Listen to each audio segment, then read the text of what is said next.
पलंग नहीं बेड बहोई राजा राज के मिलन सोफा सेट बहोई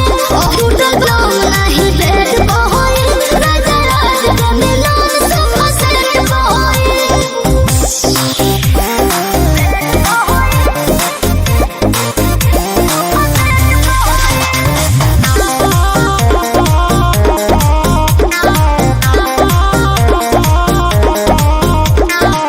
दिल को कहर तो ढाहे ऊपर नीचाए जानू करे लुकाहे धीरे धीरे खुले सब चिट्ठा राजा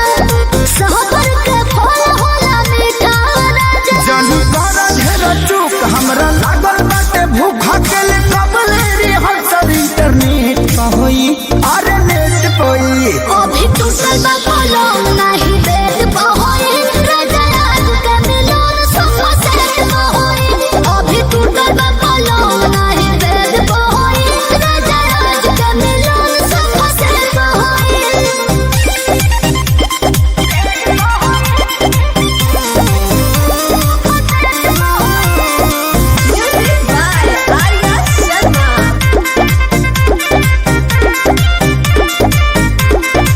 भूये बिछावतानी धोलया के सीट हो दूरी बर्दाश्त नहीं होता ये को फीट हो आओ सुनो के सर पे रहो भइलो